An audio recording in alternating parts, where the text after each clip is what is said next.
আমার পেছনের দৃশ্যটা দেখে কি মনে হচ্ছে? বাংলাদেশ বসুন্ধরা কিংস অ্যারেনা চ্যাম্পিয়নের সেলিব্রেশন চলছে তাদের, এবং কিংস অ্যারেনার একটা পাশে এই আলট্রাস, পতাকা, ফ্লেয়ার, ধোয়া, কি নাই তাতে। এই উদযাপন বাংলাদেশের ফুটবলে এখন নিয়মিত ঘটনায় পরিণত হয়েছে। বাংলাদেশের টানা 5 বারের চ্যাম্পিয়ন বসুন্ধরা কিংসের সাফল্য কেবল মাঠে নয়, মাঠের বাইরের এই উদযাপনও। এবং এই রকম একটা সমর্থক গোষ্ঠী তারা ধীরে ধীরে তৈরি করছে, যারা ফুটবল সম্পর্কে সচেতন, যারা ফুটবলটাকে আলিঙ্গন করেছেন। এবং এই সমর্থকেরা, এই দর্শকেরা একটা বার্তাই মূলত দিতে চান, তারা বাংলাদেশের ফুটবলকে যেখানে দেখতে চান, বাংলাদেশের ফুটবল যেন সেই জায়গায় পৌঁছে যায়, একটু আধটু না। গ্রাম পটাটা চিপস নাকি বিস্কুট খেয়ে বুঝে নাও। এই সেলিব্রেশন নিয়ে কিছু বলেন। ভাই দুর্দান্ত, ভাই দুর্দান্ত, তারা 5 বারের চ্যাম্পিয়ন, তারা 5 বারের চ্যাম্পিয়ন, আর কেউ হইতে পারবে না। এই বিপিএল ফাইনাল আমরা বসুন্ধরা খেলবো, আমরা বসুন্ধরা ভাই ফেডারেশন কাপের ফাইনাল খেলবো।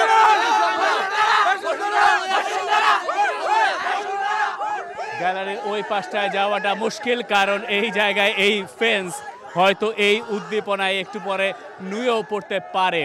আমরা একটু ওই জায়গায় ওই টিফোগুলো যদি একটু একটু করে দেখি, এক একটা টিফোতে আসলে কি কি লেখা। বসুন্ধরা কিংস আলট্রাস, বসুন্ধরা কিংসের পতাকা, এবং ঠিক পাশে ওই জায়গায় 5 in a row। যদি আমরা দেখি যে 5 বারের চ্যাম্পিয়ন, তার সেলিব্রেশনও হচ্ছে বেশ জাঁকজমকভাবে। বসুন্ধরা কিংসের সমর্থকদের এই উদযাপন এবং তাদের এই সমর্থন কিংসের জন্য আগামী দিনের অনুপ্রেরণা। দেখা যাক এই দলটা আসলেই বাংলাদেশের ফুটবলে কি পরিবর্তনটা আনতে পারে। এরই মধ্যে বসুন্ধরা কিংস একটা বিপ্লবের সূচনা অবশ্য করে দিয়েছে, কিন্তু সেই বিপ্লবটা শুধুমাত্র বসুন্ধরা কিংসে যেন সীমাবদ্ধ না থাকে। বাংলাদেশ প্রিমিয়ার লিগের যে টাইটেল রেস, সেটা অনেকটাই এক পেশে করে বসুন্ধরা কিংস এবারে লিগটা জিতেছে, যেটা বাংলাদেশের ফুটবলের জন্য ভালো না মন্দ তাই নিয়ে দুরকম মতামতই আছে। আমার ঠিক পেছনে সেই জায়গায় এখন চলছে সেলিব্রেশনের প্রস্তুতি। আমরা সাধারণত যেমনটা দেখি যে বাংলাদেশ প্রিমিয়ার লিগে যখন কোনো দল চ্যাম্পিয়ন হয়, চ্যাম্পিয়ন হওয়ার পরে আমরা দেখি যে একেবারে লিগের শেষ দিনে গিয়ে তাদেরকে শিরোপাটা বুঝিয়ে দেওয়া হয়, যেটা একদমই হয়তো বাকি বিশ্বের ফুটবলের সঙ্গে মানানসই নয়। বাংলাদেশ ধীরে ধীরে কয়েকটা ব্যাপারে অ্যাডাপ্ট করা শুরু করেছে।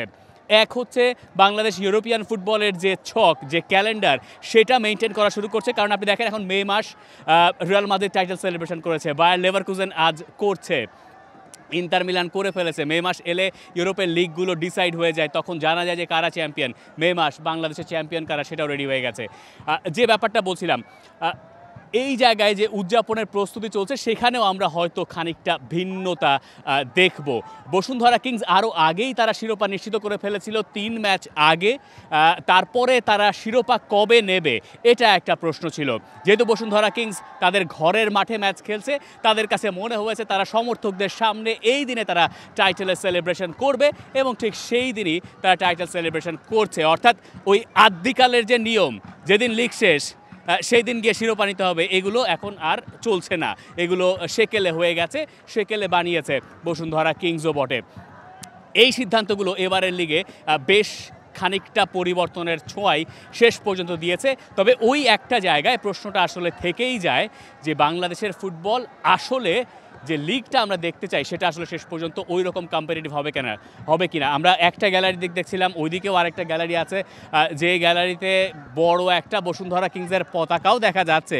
আমরা একটু যাই ওদিকটায়, দেখি যে ওখানকার সমর্থকেরা আসলে কি বলছেন। আমি জানি না ওই পর্যন্ত যাওয়া সম্ভব হবে কিনা। এই সমর্থকেরা বাংলাদেশের ফুটবলকে টিকিয়ে রেখেছেন। আমি যদি এই কথা বলি ভুল বলা হবে না। এই সমর্থকেরা মাঠে আসেন বলে ফুটবলটা বেঁচে থাকে, এই সমর্থকেরা স্বপ্ন দেখেন বলে বাংলাদেশের ফুটবলটা একটু হলেও বেঁচে থাকে।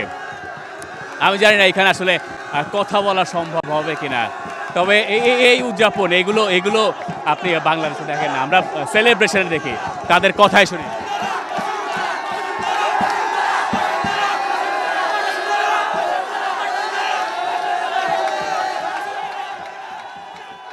বাংলাদেশ প্রিমিয়ার লিগের টাইটেল এই জায়গাতে, এবং এই ব্র্যান্ড নিউ টাইটেল এখন প্রবেশ করছে মাঠে। আমরাও ফলো করছি টাইটেলটা কিভাবে নিয়ে যাওয়া হয়। এই টাইটেলের জন্যই, এই ট্রফির জন্যই বাংলাদেশ প্রিমিয়ার লিগের এত কিছু। একটা 15 কেজি ওজনের ট্রফি, সেটাকে জায়গা মতো নিয়ে রাখা হচ্ছে। ডাকটা শুনতে পাচ্ছেন? ওই জায়গা থেকে, গ্যালারি থেকে ডাকটা আসছে এই জায়গায়, অর্থাৎ আমার ঠিক পেছনে।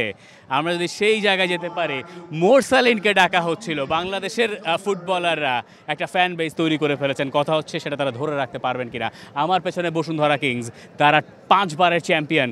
উদযাপনের অপেক্ষায় সব ফুটবলার এবং কোচ সবাই চলে গেছেন এবং এখন আমরা অপেক্ষায় আছি বাংলাদেশ প্রিমিয়ার লিগের ট্রফিটা তুলে দেওয়া হবে টানা 5 বারের চ্যাম্পিয়ন বসুন্ধরা কিংসের হাতে। রবসন রবিনিও ধীরে ধীরে আসছেন এবং উদযাপনটা এই জায়গা থেকেই শুরু হয়ে যাবে। কোনো একটা কিছু বোধহয় তিনি বলার চেষ্টা করছেন।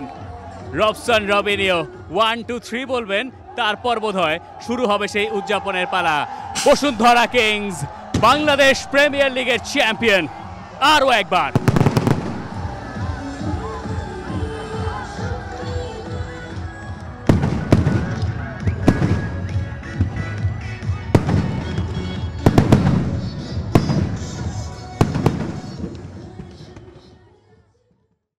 For more updates, subscribe to our YouTube channel and click on the bell icon.